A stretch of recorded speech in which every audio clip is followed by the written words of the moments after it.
Hi, guys. Thank you very much for getting on with me. I really, really, really appreciate your time. Just as a quick intro, I'm here with Ashley Maria and Leon Berst. Ashley is a graduate of USC, a filmmaker, a writer, producer, working in film, TV, new media. And Leon, you have your own company, Sled Dog, which is a marketing media company. And I was excited to talk to you guys because I know Ashley, after she graduated SC, went out to forge a career on her own and found that the work environment was a little less than equal A little. as it related to gender. And so rather than you just sort of trying to adapt, you created this movie called Pioneers in Skirts and brought a big floodlight on the fact that this inequality is there, but even at a different level, also introduced the conversation, hopefully, to everybody and what to do about it. So, is that a fair assessment I like yeah, of I the like how film? you said instead of adapting, it's like let's actually go out and figure out how to change it. Yeah. So, I mean, that's really how it started. So, I graduated from USC. I had directed, we go by the numbers there. I directed a 546 called Volcano Girl. That's an advanced project. I directed another film called Friday Night Fright, and that won a DGA award, and then actually won a lot of other awards, but that's like the big one. And I just kind of thought, okay, I'm doing all the right things. I'm on my way. I'm building my network. I'm interning. I'm working towards it and things like that. Winning awards. I have this amazing resume. Okay, I'm doing all the right stuff. I believe in myself. Like that kind of thing. And so I get out of film school, and I'm just immediately thrown into the woman category. You're a woman director, and with it became all of these assumptions, all these definitions of what that is. And personally, I had heard it, but I felt I'm going to overcome that because of looking at all the things I've done, right? Especially because I'm outside of the normal genre that women are in, which is also me perpetuating that stereotype, but that's another story. Point is, I was pursuing my career, feeling like I was on the right path, but just kept getting like knocked down, forced into this woman, look at you trying to pursue your career. And I kept trying to figure out what was I doing wrong. What was I wearing too much makeup, not enough makeup? Was I not dressing the right way? Because people would assume I was everything but the director in charge on set. And then I was like, well, maybe I need to be making other content. Maybe I need to volunteer more. I was just trying to figure out everything. And it wasn't until I really reached out beyond me and was willing to talk about it that I realized that I wasn't the only person going through this. And oh, by the way, it's been generation after generation, and it pretty much looks the same. And that's where Lea-Ann came in. She and I had this very intense conversation that we ended up filming for the movie. We didn't know we were really making the movie at the time. And Wow. well, that's what you do, right? When you're a filmmaker, you're like, let's film it and see what happens. You feel like you have like a nugget of something. And so it was a conversation between the two of us where I just said, listen, I'm doing everything, and it just seems like I'm running on a hamster wheel. And mom said, it sounds like what I went through, except instead of, it being so overt, it might even be more damaging because it's not as obvious. So, like, she was told Mm, to spin around and have wow. someone look at her outfit. Me, on the other hand, I spend 30 minutes trying to figure out what I'm going to wear and then worried that somebody's going to judge me for it. And they do. So it's like,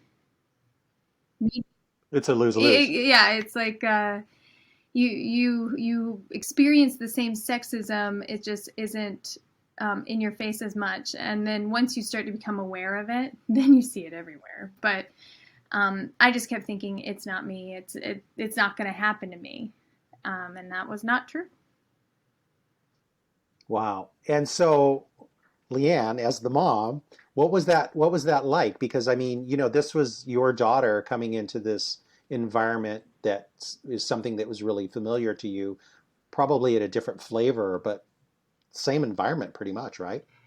So when Ashley says that, the issue is less overt now than it used to be, that's true. I did experience with her on set with it where it was overt, very overt. I'm sure there's a lot of people in Hollywood who would agree with that.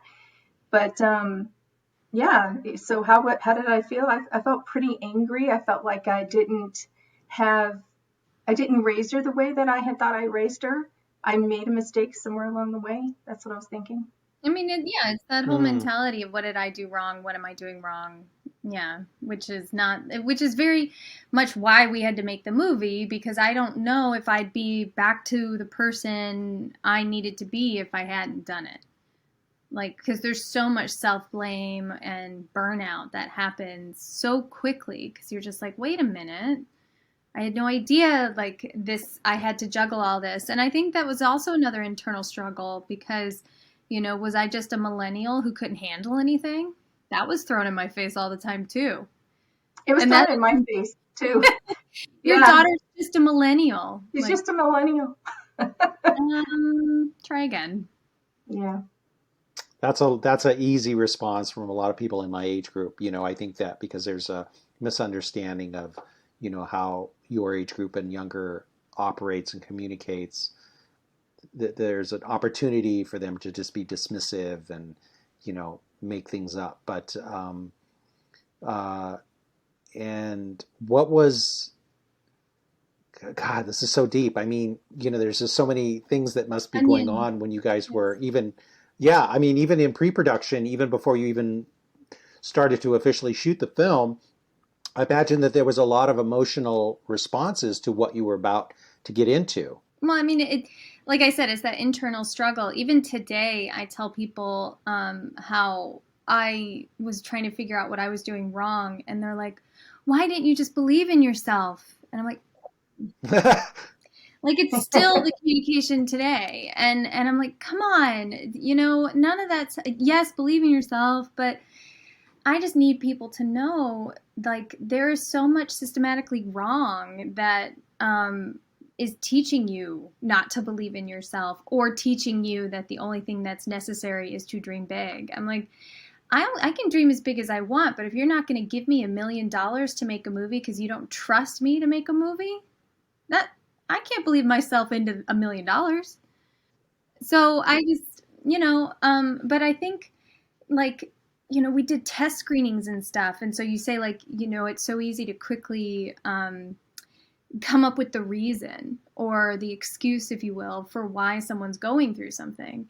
So we would do test screenings, and I mean, it was so vulnerable putting my story out there because I was still in that stage of I don't know why I'm not getting these opportunities, and I don't know why I suddenly don't believe in myself, like, because I don't see the light at the end of the tunnel. I mean, I was going through something pretty tough, and luckily I had Lea-Ann slash mom to say, no, that's not okay. This isn't okay. But was that just my mom saying that? Or was that a fellow female who said no? So it definitely was really hard, even just getting all the way to picture lock, just making sure that when people watch the film, they weren't trying to figure out what Ashley did wrong. They were trying to figure out how to do better and, like, look at this woman who's putting herself out there because we heard recently someone say it's actually really nice to have those stories in the movie because it's like a third party I can talk about. Do you remember that? We had these people say, I don't have to talk about my experience. I can talk about what I saw in the movie, and, like, my husband can relate better or my boss can relate better because we're talking about a third party. And I'm like, that's it. And so, I mean, I had to put myself out there and it was utterly terrifying, but I'm like, I think that's why, just so people can say, that's what I'm experiencing. And that's how it makes me feel when you say things like that or something. It's really impressive because I think you really hit something that the vulnerability might filter a lot of people out to tell an honest story because it really takes a lot to expose yourself to an audience. Many of who will not agree and may, you know, be happy to attack or belittle. That's got to be a lot to live through once you do that. I will say that, I've been a fan of what both of you guys have been doing with this concept. As soon as I became to understand it was, you were making a actual movie and this was moving forward, and I wanted to help in any way I could. But I have to say that even me watching this as a white male, I remember sitting in the theater at the festival, we were watching it, and I'm like, am I a contributor to any of this stuff that doesn't work? Like, I'm asking myself because I think I'm a pretty likable guy and I'm supportive, but you know, I grew up in a boys' culture, and so there are things that I might be doing that I don't even know I'm doing, that in a way that I'm communicating that I don't even know is hurtful or gets in your way. I'm not Mm-hmm. sure. So even the watching the movie and asking myself, is that possible in my own personal life, kind of came up. So I don't know, was there experiences from your male counterparts or other men that what was sort of the flip side of that, the positive responses? Men Well, were jumping. yeah, Yeah. I mean, there's so many thoughts that come to my head as you were talking. Well, first of all, what you went through is exactly what we wanted you to go through, right? We want when you make an impact documentary, you want people to step forward and come to the table with their own experiences and their own perspective. And what we want is people to be a whole lot more aware of how possibly all of us, not just men, women and men, can make this problem worse for other women. So we were very careful in making sure we weren't pointing fingers at anybody, but basically pointing one big finger at everybody and say, okay, take a look at yourself and laugh about it too, because you have two choices. You could be real angry or not, and we don't want you to be angry about it because it's not going to be productive. So whenever, I don't know if you noticed in the film, and I'll answer your question, but if you noticed in the film, we were careful to put in lots of punches to get the crowd to laugh. And it happened during the times where we talk about a topic that could be pretty bad for somebody. And we found that out through test screenings to find out what people were bothered with, what bumped for them. So we decided to throw those things in, and it worked. It still works incredibly well. The positives that happen with men is there's numerous. We were given a chance. We went to this cybersecurity conference in San Francisco in 2019, and we were invited to keynote and screen the film in front of 2,000 people, and most of the people in the audience were men, and that was our goal, was to screen the movie in front of men, because at the time Me Too was exploding and men didn't even want to go near a movie like ours. And we discovered that in test screenings, that men were like walking backwards towards the theater. Wow. They were like, I don't want to even walk in the door. So we screened the film and found out there that we had done a really good job with the film at that point in early 2019. We were extremely happy. But what happened as a result of this screening is we stood there in front of an audience. We had men standing up, raising their hands, telling us that we could have showed them in the movie. They have a daughter that did this. They have a wife who went through that. And this is what they went through. And they were able to relate to these three dads that we follow in the film. And they said, you could have interviewed me. That was the first sign of, oh my gosh, we did a good job here. The second was they gave us a lot of money. We announced at this event that we needed money to finish the film. And one man stood up and, Ashley, how much, was it $100 bill that he Yeah, put he in? came up and gave us $100 bill. Nice. I was Nice. like, And then Um, another donated his airline miles. I was yep. like, Nice. Yeah, just and amazing. we had a really good productive conversation in front of a big audience, telling them what we need, and this audience discussing amongst themselves. It was the most beautiful thing you can imagine. Us up on stage looking down and watching people talking back and forth to each other on how they're going to help us. So we knew we did something good there. And so it just continues to this day, right? We get emails from people.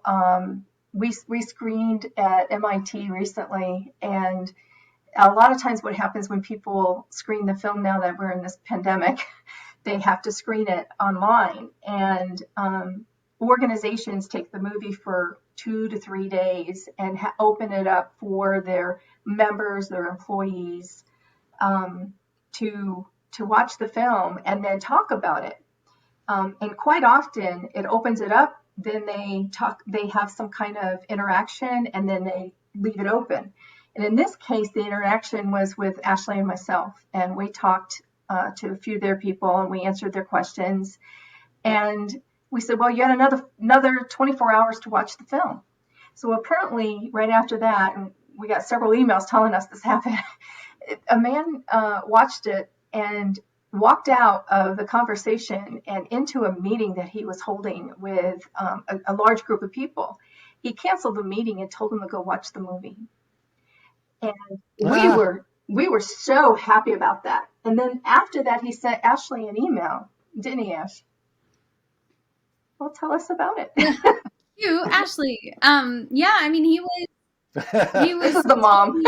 yeah, he was telling me about his daughter, and actually how like his daughter kind of was on the same trajectory I was, where you're doing everything, and you know, they teach you in school, you got to get good grades, you got to get the internships, you got to get the side job, you volunteer, blah blah blah. And he's like, she's doing everything. I didn't even think to keep checking on her once she graduated, because it's once you graduate and enter a workforce, that's when, and we show this in the film, that's when women are really feeling that chipping away, because they're not in as progressive, supportive environment anymore as an educational institution. So he's like, thank you for this, because now I know I can't just kick her into the world and call it done. And, you know, it's obviously not his job to, you know, make sure and coddle her, but it's his job to just keep checking in with her, make sure she knows if, like, she feels like she's not getting these opportunities, it's not her fault. That's, like, the big one that women need to see. And then I want to say one more thing about something we learned in the making of the film. When it comes to men, is their journey has to start somewhere when it comes to this issue. And a lot of the time, their journey starts when they watch the film, which we find really exciting. And then most of the time, their journey starts when they have a daughter. And so they have their daughter, and then they're noticing these things, and they're like, oh, crap, what do I do? And that's why in the film we talk about how fathers can actually have an impact on their daughters at an early age to kind of counter what's going to happen later in life. You know, having that grit, having that confidence at a younger age is going to help her when she's frankly just forced to be put into this bubble that all women are. And like, how do you counter that? Is there any, it's fun, uh, super interesting, because there's all this great talk, I think, with fathers with young girls about maybe reassessing how to prepare them for the world. Parents with young boys also need to have a conversation about how to be people of character and people with respect.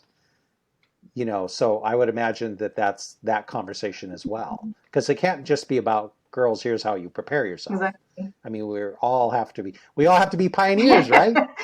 Well, see, what you just said was, women, you're not broken, and girls, you're not broken. You don't need to fix yourself. So, and we specifically say this in the film, and it's not our job to tell parents how to raise their kids, but we wanted to point out that girls, they have, you know, they have things that are happening in their life, and then when they become women, these things still happen, and eventually they chip away at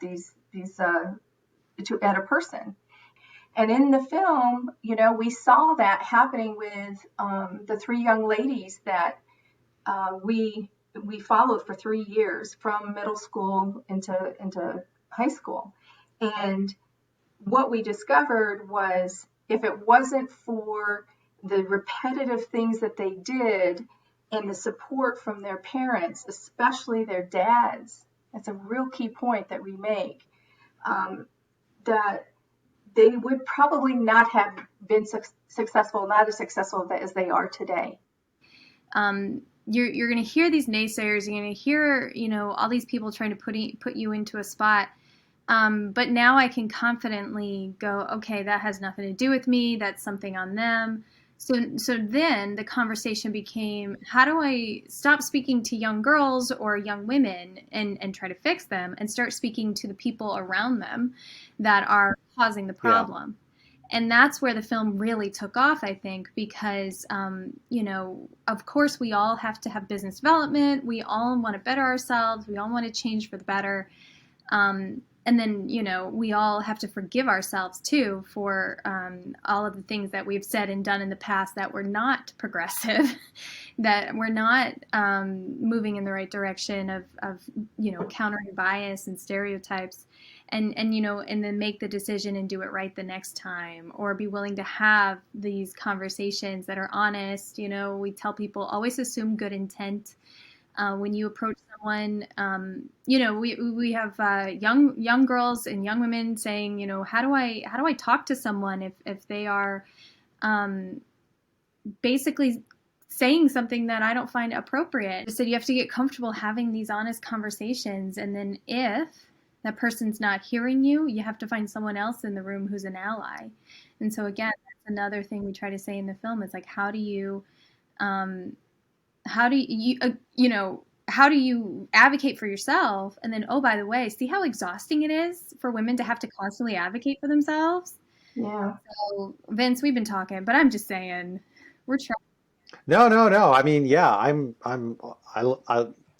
it's totally valuable. And as you're talking, there's just so many things running in my head, because, again, I'm just running through like what my generation reacts to and what I'm seeing. And when you have discussions about gender equality or race or gender identity, even, what happens is, and I'm seeing this a lot, these topics will come up and there'll be groups of people defending themselves, and other groups that have lived in a certain way for so long, the first response is to dismiss. Yeah. It's like they have a different motive. This isn't real. They're not being truthful about what the problem is. They're trying to get something, but it's not, nobody's giving the benefit of the doubt that person raising their hand and saying, this maybe isn't fair, isn't listening to them for their word. I'm seeing that a lot. Now you can see how hard it was to edit this movie. Because so many times, you know, luckily we had many test screenings, but every single person comes to this topic with their own personal experiences, their own personal observations, and we had to know all of this and try to stop it before it went too far in another direction, right? So that's where my story, we actually had to bring it back a little bit, because again, people were like, what, Ashley's just complaining, she's not working hard enough. Things like that, you know, lazy millennial, which that stings still, right? And then women just don't support each other. There aren't enough women interested. You know, we like, what are all the things that people are saying? Frankly, what are the things that I was telling myself? And how do we counter that? And so, like, Lea-Ann, she was our research queen too. She found all these studies that were like, the reason women don't support each other is not because we don't like each other. It's because we're conditioned to think that there's only one spot in the room. We had to find research and statistics to prove that what these women were going through, what I was going through, was not a one-off deal. It's you have to have empathy for the story, but then if you're actually going to get people to change, they need to know how drastic those numbers really are. At the end of the day, we had advice from people from all over the United States, all walks of life, and we had about 100 hours of footage, and we made a 60-minute film from that. So what Ashley and I do now is we screen this movie that says, this is what's happening. We want you to think about it. This is what these people went through. This is how they dealt with it. And we aimed the ending, we crafted the ending so that people walked away wanting to take action, wanting to do something about it. Now that action is different with everybody. It could be, I want to change things at work. It could be, I want to change things at home. I want to change things at school. I want to change things for me. And whatever that action is, it opens the door for that conversation of what it feels like to not be treated fairly, what it feels like to not feel welcome at the table. And that conversation gets a lot broader after people watch the film. We quite often leave the topic of women and go to other topics of other underrepresented people. And people love that. In the film, we bring that up. And people, even though it may be on the screen for about 10 seconds, it holds people's attention, and they refer back to that part of the film, and they want to talk about things. They want to talk about what it's like to be a Black woman in corporate. And that's beautiful. That's exactly why we made the film. The film is intended to open up the door to conversation that is meaningful, purposeful, and action-based. Yeah.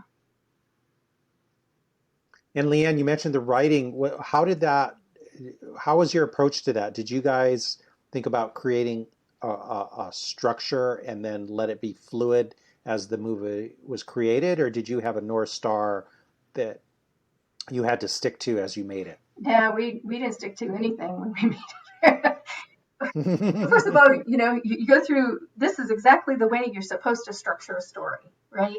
And then you structure it together. But life isn't that way. Life, and this is such a huge beast. And as we put this story together and we started doing the test screenings, we realized we were losing people in certain places, right? So we're realizing, well, first of all, in the beginning, we don't have to explain what's going on. The press has done that for us. But now we have to make sure people don't feel like they're being blamed. Or now we have to make sure people understand that if you don't have a dad, that's okay. But dads are important. And there's many people who can take that role. It could be a woman. But there's this role model that every young girl in middle school needs to have. So we had to put all these pieces in there, and again, we had to find just the right beats to get us to transition to the next topic and keep everybody going. It ended up the way it is because of a collaboration of people and a ton of test screenings. But it's not. I would never do it again. Sorry, Ashley. I'm fine. I don't. But when you have an issue on this planet that has been going on forever, and you try and consolidate it into 60 minutes and not lose anybody or overwhelm somebody, it's a task. It's a huge task, and I'm very happy to be in the process now of impact efforts versus writing the film. Yeah. And Ashley, firsthand that narrative, the luxury of creating a narrative and finishing that film versus I'm going to do a doc, but not knowing what the characters are going to say, if you're going to get the beat, if anybody opens their mouth and gives you the point that you're trying to get across. I mean, you can't make them say what you want them to say. It becomes inauthentic. Yeah. I go, because the good thing was I was in the movie, so I could say what we needed to say. Aren't you brilliant? I could manipulate myself pretty well.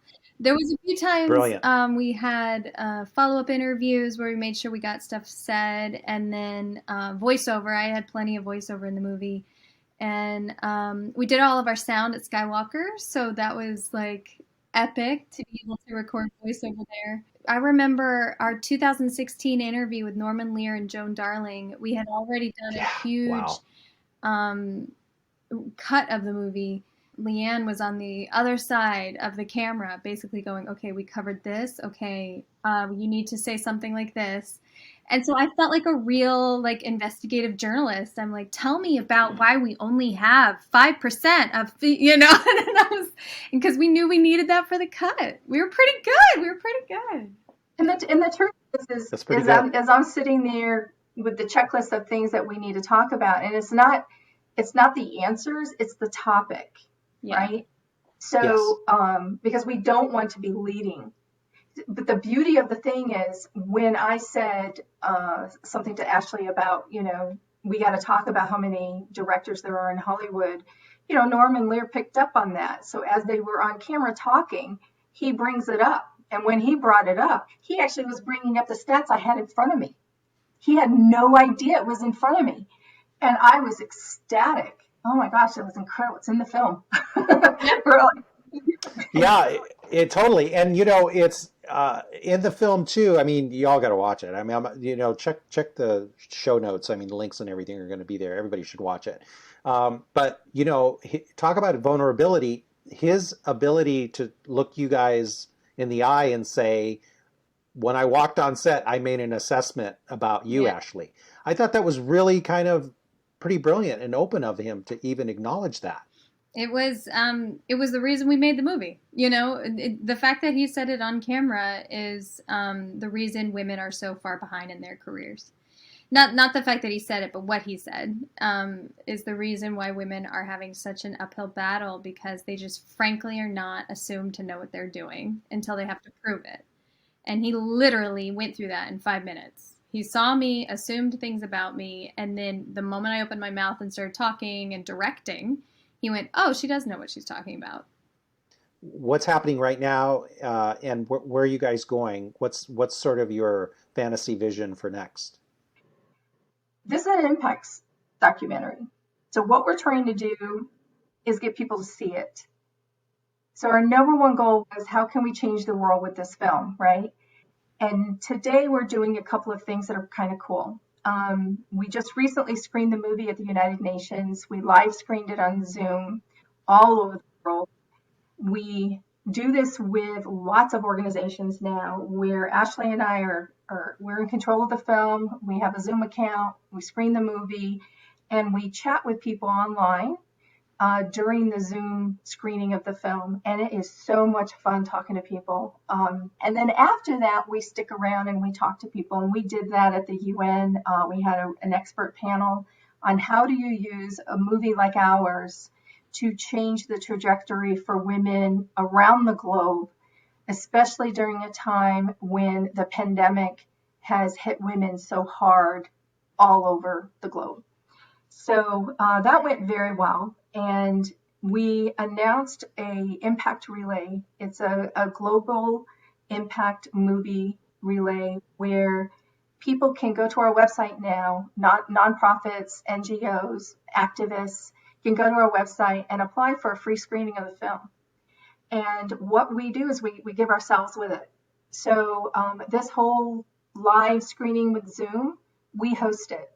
So we have applications that have been coming in. We encourage anybody else to do the same. And our job is to work with the organization, figure out how they can use the film to meet their mission, and we help them meet their mission. And at the end of the day, what our goal is whatever they're doing with our film, please use it to fast track the post-pandemic recovery for women. And they're more than happy to do that. So we're offering our film, we screen it, we stick around, we talk to the audience, we answer their questions, whatever they want. What do you think? What do you guys need right now? like as you go forward? Like, I'm going to put this out into the universe. Mhm. What do you guys need? We definitely need more spreading the word about screening the film. The film is very accessible. You can find it on Vimeo, or you can host a screening of your own. We need more eyes on the film, and Lea-Ann and I are the driving force behind a lot of it, and that's good because we're making sure it has an impact. And the good thing is, people are jumping in to help us because they feel the impact as well. So what we need is more shares, more, hey, I'm going to introduce you to my friend. More interviews like this one, yeah. You know? Yeah. Thank you, yeah. Ben. All day long. I'm happy to share. Anybody who's doing this, they should definitely have you in front of the camera, in front of the mic, because this is just good work. Is there anything you want to add? Did I leave anything out, or is there anything you guys want to touch on? We're pretty good. It's translated in all UN languages. That's our big news. Oh, nice. We got a sponsor to translate it into Russian, Arabic, simplified Chinese, Spanish, French, obviously English, closed captioning, and then we also have German and Portuguese, and we're working on Hindi and Italian. And Wow. I mean, what it is it's making it way more inclusive, because what's interesting, and this is why we started this Impact Relay, people not from the US love the movie because they're relieved to know they're not the only ones. It's not unique to just their country. It's like, no, we're actually quite far behind as well. And so there's a lot of countries embracing it, a lot of women and men from other countries embracing it because it allows them to have an in-depth conversation of what's happening, specifically in their neck of the woods, if you will. And so that's why it's been such a big deal to be able to translate it in all of these languages. It's really cool seeing your film subtitled in Chinese like that. I think we're building a movement, Vince. I think you're right. I think you're right. It's a movement. Yeah. We need a Vince in our pocket all the time going, you got me. You got me. You see the big picture. You're good at that. Very cool, guys. And where can everybody find you guys on social? Pioneers in Skirts. pioneersandskirts.com is where you can find everything. And then, Pioneers and Skirts on everything except for Twitter. They made us take out the I. So you just have to Google it. It's Pioneers Skirts. Really? It was too long. That's bizarre. It was too long. Wow, interesting. Yeah. And I'm Ashley, and that's Lea-Ann. I'm Lea-Ann, that's Ashley. Hey.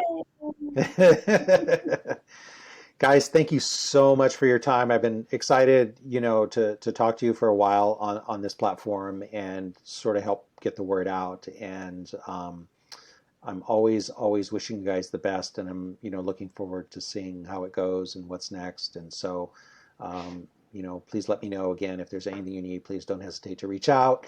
And I don't know. Thank you. This has been great. Mwah. Thank you so much, guys. I really appreciate it. Be well, be safe, and we'll talk very, very soon. Thank you. Bye. Do we just hang up? Is that how it works? Okay, bye.